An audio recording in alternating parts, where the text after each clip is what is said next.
From the 22 News Plus studio,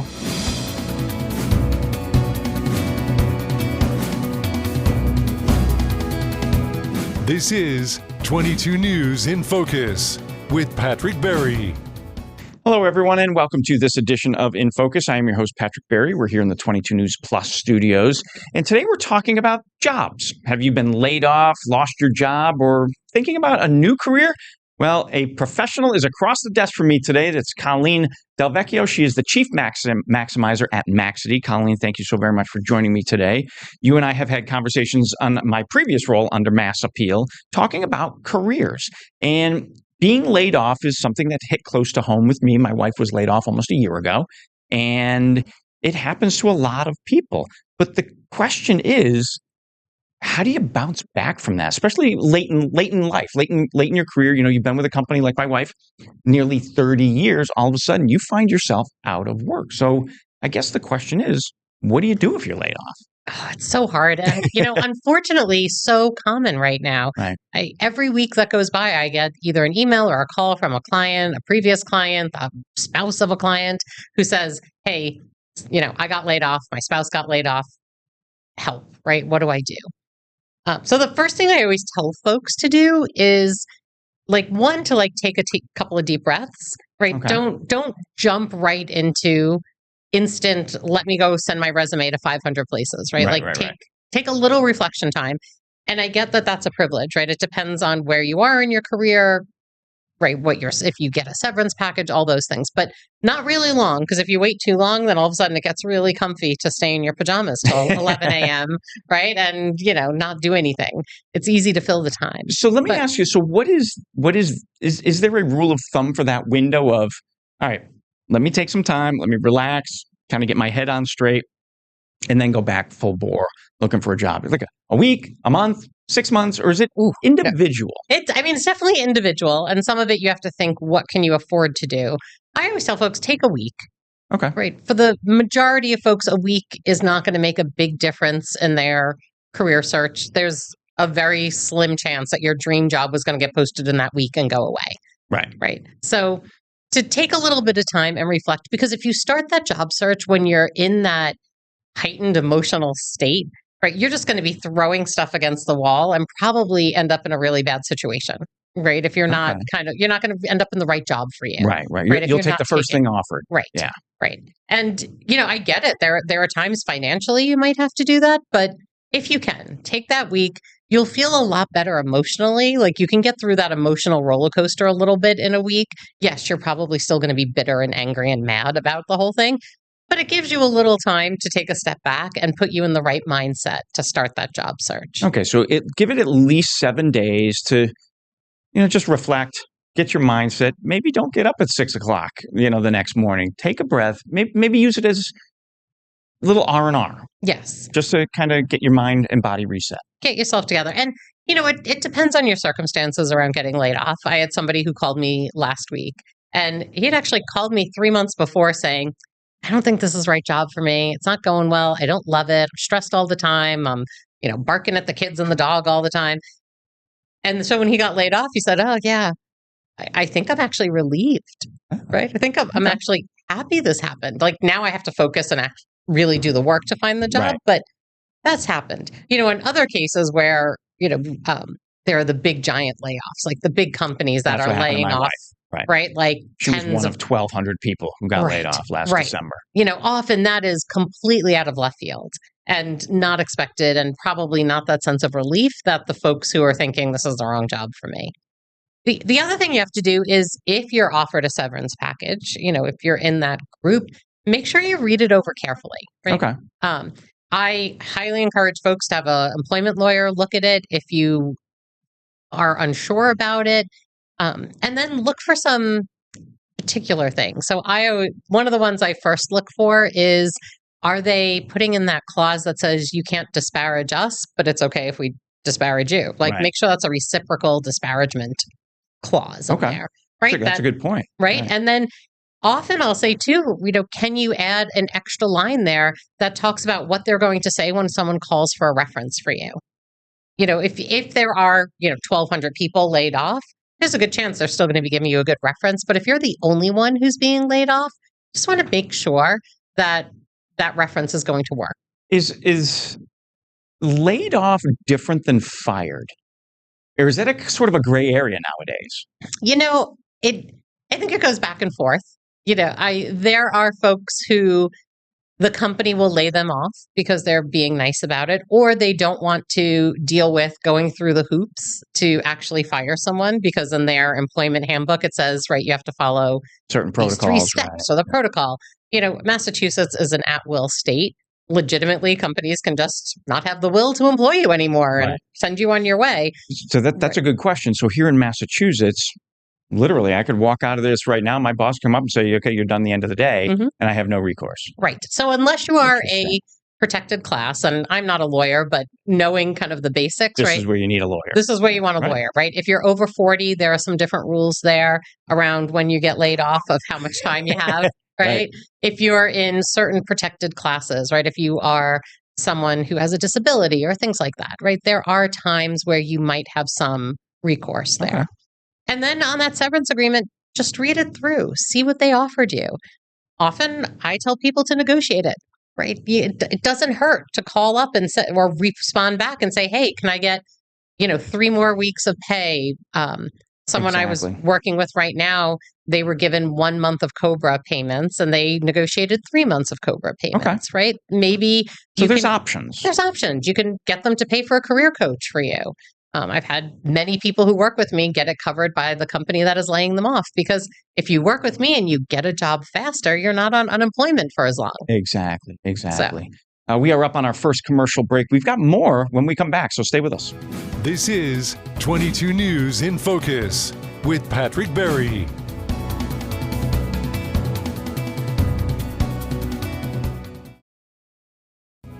This is 22 News in Focus with Patrick Berry.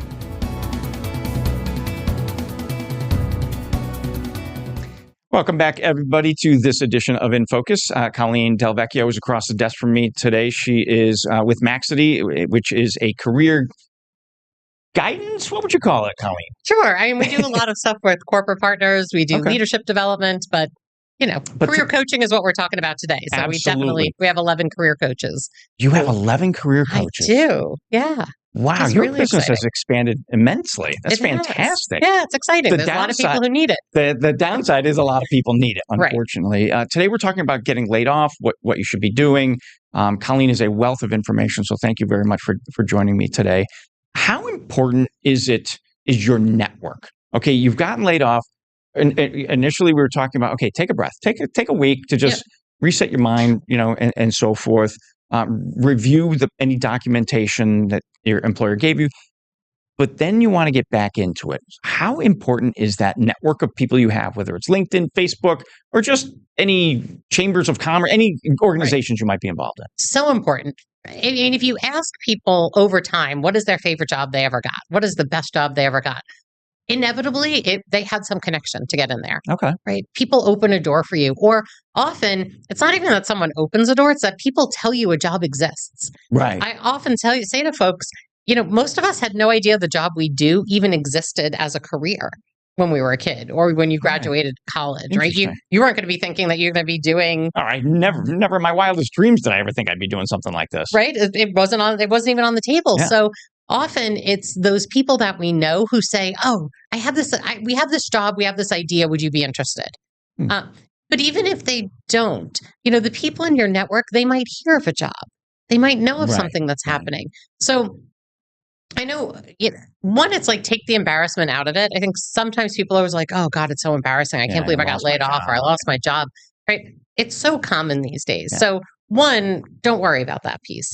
And if you are on LinkedIn, and if you're not, get on there if you can, right? To me, LinkedIn is the place to be doing this. Let me interrupt you there, because my problem with LinkedIn, and I've heard it from people who have been out of work, is people have made connections on LinkedIn to people they don't even know. Yeah. And that is frustrating, because I've seen it. Friends have said it to me that, people, I've reached out, not even for job work, but just for professional connections. Hey, so-and-so, can you put me in touch with this person? I'm trying to learn more about this. And they're like, oh, I don't know them. So then why are they in your network? Right. So for me, I always told folks my rule is always if I took a plane from here to Disney, our most common flight as a family. So, right, a 2.5 hour plane ride, and you were sitting next to me, could I figure out how I know you before that plane lands? Right. If I'm going to sit and have a conversation, could we quickly figure out how we know each other? Right. Is it through the 7 school, degrees of through- separation right. is like 4 nowadays. Right. Right. Is it that I met you at a conference? Right. Looking at that. One thing LinkedIn used to have that I loved is you could put notes in each connection, and you can't anymore. But that was my favorite because I could go in and say, I met Patrick Berry here. And I even used to have things like was wearing a blue striped tie, right? Just so I would remember who you were. But now I do think that is a problem, right? People. Right. So if you're out there and you are building your LinkedIn, you can follow people. You don't have to connect with them. Okay. So you can follow people, right? Like I follow a lot of famous people out there, like Simon Sinek, right? Love Simon Sinek. He's Love fantastic. his books. Fantastic.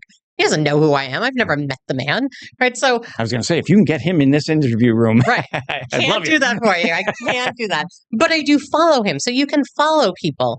So when I look at my LinkedIn profile, I have like 5,000 connections, but I have like 12,000 followers. Oh, interesting. So people can follow you without connecting. Right. So that's kind of tip one. Okay. The other piece is if you're on LinkedIn, right? The people who are on LinkedIn, the people in the professional world who are on LinkedIn. If you're posting, they now know that you exist. They remember you exist. They know that you're out looking for a job. Right. So if you make that announcement and you get out there and you're active on there, it lets people just remember who you are. Okay. Because otherwise, right, maybe I don't remember, Judy, who I went to high school with on a daily basis. But if all of a sudden I see her post something on LinkedIn about losing her job, she's looking for ideas or looking to talk to people who work in human resources, I'll put her in touch with somebody, even though I haven't talked to her in a long time, right? I know who she is. So some of it is that piece. The other nice thing on LinkedIn is when people post jobs, you can actually reach out to them and talk to them about it, right? You have that other step that's involved there. So maximize your connections, professional connections. Even if you're not on LinkedIn, you still know people, right? Whether you're trade organizations or whatever it might be, but LinkedIn is the professional home for social media home for professionals. Yes, but in that same way, your personal network is just as important during a job search, right? Because talk to your family, your friends. Right, you have no idea who knows of a possible job, right? I think of. Again, like how many times that I've worked with someone who said, I didn't know this job existed, but, my boyfriend's sister works for this company. She had a job opening and she knows me and knows I'm a smart person, knows I'm a good person, knows I'm easy to work with, right? You have those skills nowadays, right? Yeah. If you want to be a neurosurgeon, of course, you have to go through a certain education path. Right. But the majority of jobs out there, doesn't always matter what your educational background is. Well, it's funny. You may have said this to your kids as much as I have said it to my kids. It's not always what you know, it's who you know. Right. And it is true because it's really the connections that they may not give you the job, but they will help you. Hey, go check out this company or go, hey, my sister's boyfriend, whatever. Right. Yeah. And, because you always have to get the job. Nobody's ever going to hand you a job. Or rarely, right? I don't know that I've heard that case in decades of someone just handing you a job. You have to get out there. You have to interview. You have to prove yourself. Right. But if someone can say, hey, look at Patrick's resume, or at least talk to him. Right. He may not on paper look like a good fit. One of my newest clients called me. He has his PhD in English literature and decided he's done. He's like, I am done working as an adjunct professor. I'm done. He said, I'm done sitting around with people who all they like to do is think and they don't do anything. So he's very funny, right? So he hit this kind of floor of that. And I said, what do you think you want to do? And he said, I don't know, maybe work in IT, maybe an electrician, right? Maybe something like that, something with my hands. Completely different, right? Polar opposite.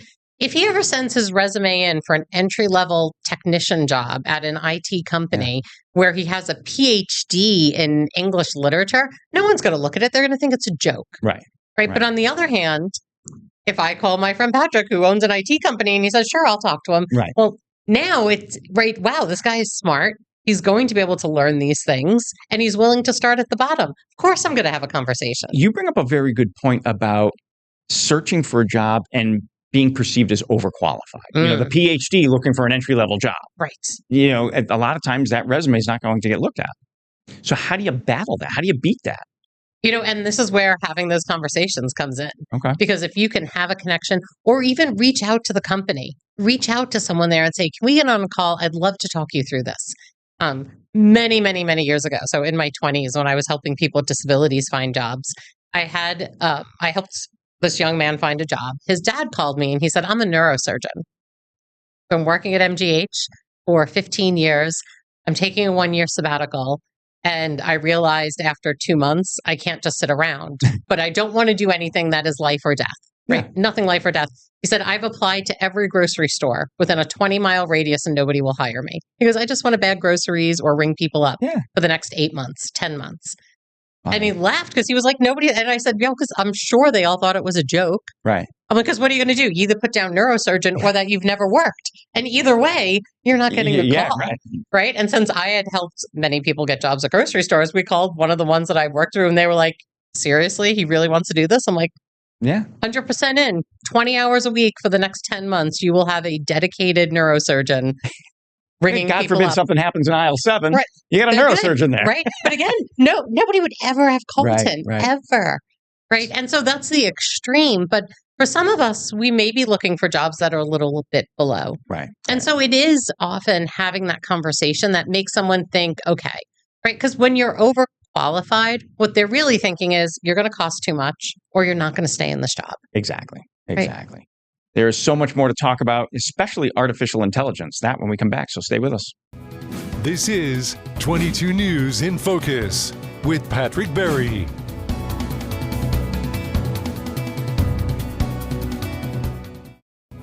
This is 22 News in Focus with Patrick Berry. Welcome back, everyone, to today's edition of In Focus. We're talking about job searches. If you've been laid off or wherever you are in your search for a career, Colleen DelVecchio from Maxady is across the desk from me. Colleen, again, thank you so very much for your time. Appreciate it. When we went to break, we started talking about artificial intelligence. I'm fascinated by AI. I really am. And it's just, I'm kind of torn on how it will take jobs or not. Excuse me. But how can people who are looking for work capitalize on AI to help them find work? Sure. I start with a lot of folks of asking AI to ask you questions. I ask AI all the time, ask me 10 questions about whatever it is I'm thinking. And so when you're not sure what you want to do next, right? Maybe you got laid off from a role as an accountant and you're like, never again, not going to ever be an accountant. So drop either your resume, not your name, address, and phone number, not the heading, get that off, but the rest of it. Drop the rest in AI and say, this is what I've done. Ask me 10 questions to help me figure out what I want to do next. Interesting. And you can use it to kind of give you ideas. Okay. Right? So I use it that way. But then when it comes down to you figure out what you want to do. So you're applying for account executive job somewhere, right? So take your resume, drop it in and say, I'm applying for account executive jobs. How could I improve my resume? Now, you don't want AI to write your resume completely because it's going to be a whole bunch of lies, pretty much, right? But let me interrupt because that's the thing is people need to understand you've got to proofread everything that comes out of any of the AI. 100%. Yeah. Right. My favorite is that point where it was telling people to use Elmer's glue on their pizza to keep the cheese on top. Right. There was right. Yeah. Not what you want to have for your pizza. So in the same way, drop sections in and say, okay, here's my summary section. Here's my skill section. What am I missing? Right. Okay. If this is the job I want to do, what am I missing? What should I add? And again, don't copy and paste it. Read through, add it, and kind of use it as feedback for your resume. Huh? In the same way, you can drop job descriptions in. I do this all the time for folks. Drop a job description in and say, what are the 3 most important things that a person in this role would do? So then you can make sure to highlight those in your interview, highlight them on your resume, make sure they're in your cover letter. And if you're lucky enough to get the interview, that's already in your mind. Yes. What are the things that you'll need to succeed in this role? Mm-hmm. You can use those as talking points in your interview. Oh, I love it for interview prep because I'll drop job descriptions in and say, what are the 10 interview questions you would ask me if you were interviewing me for this role? Okay. One, because the interviewers are doing this as well. Good point. They're dropping the Right. job description in and saying, what should I ask people? And so if you're dropping it in, there's a chance you might get the same questions. And so you're kind of going to be better prepared that way. So use artificial intelligence any way you can, quite frankly, but double check, make sure, don't take it for what it is. Don't copy and paste it. Don't copy and paste a cover letter from it, right? They're just going to not feel like you, right? You definitely want your personality to be there on your resume and cover letter, but make sure that, you can use AI to kind of help you. Well, my last question would be, if people have been job hunting and they're not even getting interviews, which you hear a lot of, how do you get over that hump? Yeah. So the biggest thing is, if you're not getting interviews, it's your resume, right? 100%. Your resume is the only point of resume is to get a job interview, right? It's to open that door. It's to get that first call. So if your resume isn't getting through those ATS systems, the applicant tracking systems, those are what HR calls the system that you upload your info into. It means you're missing the keywords. You're not adapting your resume for each job that you apply for to make sure that it really fits. So the one-size-fits-all resume is no... Oh, never. I mean, you tell me you're a middle school English teacher and you're like, it's always the same. I'm like, it's really not, right? Because there's a difference between a middle school English teacher at a private school versus a public school versus a charter school, right? Maybe there are particular schools that have different missions to them, right? Thinking about that, make sure that your resume matches the job. So that's step one. If you're figuring out those keywords and it's starting to get through the applicant tracking system, it may be that you're just applying for jobs that don't make sense. Okay. Right? You're not telling the story. And if you're telling that story in your cover letter, no one's going to read your cover letter until they even read the cover letter. So few, right? Those who do really read it.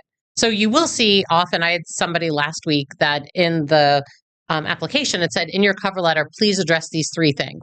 One was like, what do you think about the mission of our organization, right? How would you live up to the mission or something like that? Then they're going to read it. But even then, they're only going to read that cover letter after they've read your resume.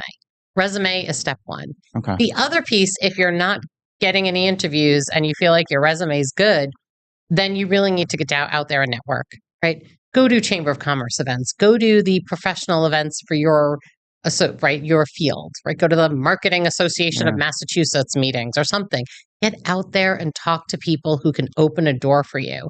Because when they're opening that door, really all they're doing is getting someone to look at your resume. Right. And that's crucial. Just getting somebody to look at the resume is a step in the right direction. Right. So sending out 500 resumes a day is never, ever going to work. Last question before we run out of time. What do you think about traditional snail mail thank you notes? I love them. It is definitely something I tell people to do. On the other hand, make sure that the people you're sending to actually go to an office, right? If they're fully remote, they might not get it for weeks. And also know how soon they're making a decision. So if you ask at the end of the interview and they say, we're making a decision on Wednesday and it's Tuesday, well, obviously send it via email. You can follow up with that handwritten note too. So often I do both. Okay. Very good. Very good. Yeah. Unfortunately, Colleen, our time is done, but thank you so very much for insight. For you folks that, it's the end of the year, so you might be getting laid off. You might not know it, but you might think about a career move in the new year. So thank you again, Colleen. I appreciate it. Yeah, anytime. Thank you. This is 22 News in Focus with Patrick Berry.